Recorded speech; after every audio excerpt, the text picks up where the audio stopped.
Hello and welcome back. This is Ian. Hello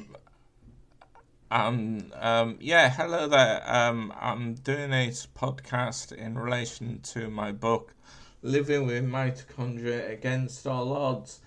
Earlier, a few minutes ago, before we stopped playing and saved the last podcast, and I did promise that I would be back. Hello, didn't I?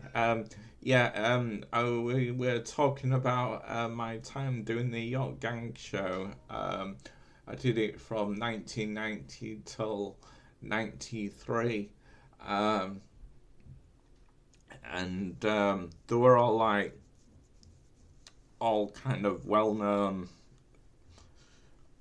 all older songs. There was very few up to date stuff that we did in the routines and things, it was all kind of, it was really good, and I often I would,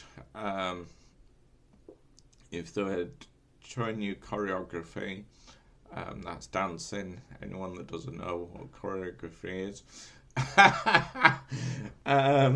if they were showing you the choreography for certain routines and that, they'd start, or they'd often say blokes down on your left knee, women down on your right, and I would put my hand up and say I can't go down on my left, and so they'd just turn it around and say blokes down on your left, blokes down on your right, girls down on your left.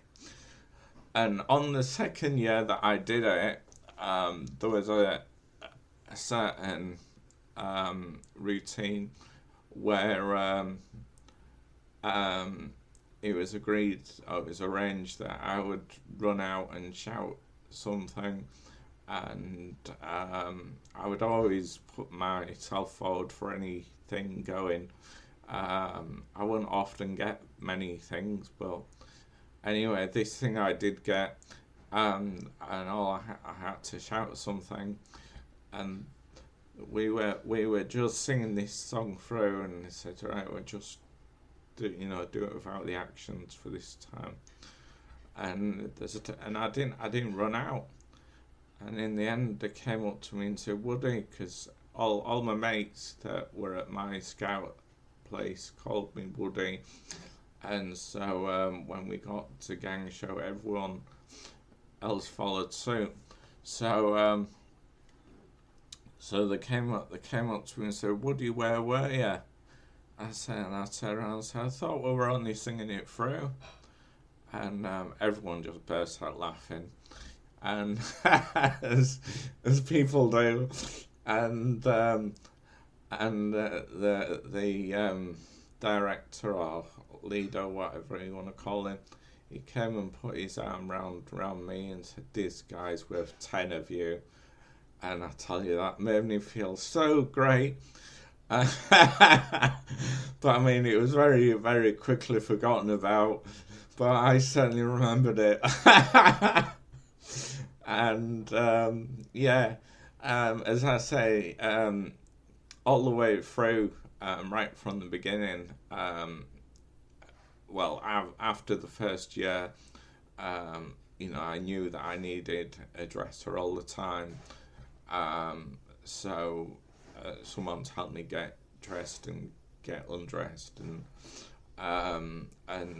back then I managed not to wear my AFOs, my splints, for the performances, and I've got some of the videos, and sometimes I look back on them and I think, blimey, how did I manage to walk? And look how good my balance was. And it's quite I find it quite amusing. But no, the ranch, they do kind of lots of amateur performances at the Roundtree Theatre even now, um, and I guess most theatres are like it. The dressing rooms aren't very big, and all the costumes were really good, and I'd always audition for things, because once I think, actually, in the second year we auditioned for this thing called, was it the second year? Yeah, it was either second or third year. I auditioned for this thing called Greasers, and there were so many scouts and so many guides, and all the scouts, all the lads' voices were at different stages, and all the girls their voices were really strong, and you could imagine, they were really, much stronger than the lads, and it sounded quite ridiculous, but it was really good. And there was a certain thing in this, even though I auditioned for it, I think there was only so many guys there, but anyway, there was a certain thing that I couldn't do, so they adjusted it, so so I could be involved, which was really good. As I say, at the time they didn't put things in large print for me, which if it was in these days I would have made sure they got things done in large print, but a sign of the times. But as I said, they adjusted things, like if I couldn't go down on my left leg, they'd change it, and there were certain bits of the routines that they made me do something slightly different so I could still be involved, which was really good. And quite strangely, I never ended up in the running off the side of the stage, which may have happened. I always call myself modern day Frank Spencer. If any of the listeners out there know that, in the late 70s, I think it was, there was a show on called Some Others Do Have Them. It was this guy called Frank Spencer, who was very clumsy, and I too seem to be very clumsy at times, not meaning to be, just things happen, and and I just laugh it off, because things do happen, but hopefully, I don't know if we'll be back next week, but hopefully, if we're not, I wish you a very Merry Christmas, of anyone out there that celebrates Christmas. And if you haven't already got the book, I'm sure it'll make a great stocking filler for anyone that hasn't got it or wants a copy of Living with Mitochondria Against All Odds. Please, I was going to say fill your boots, but fill those stockings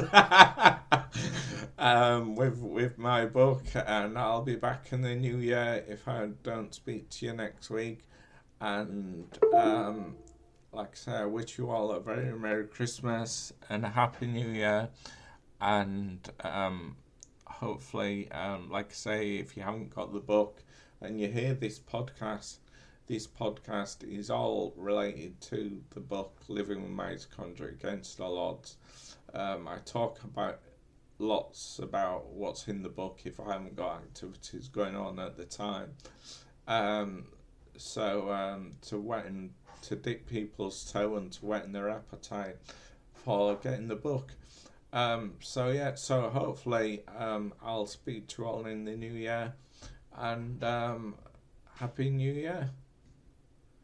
Goodbye for now.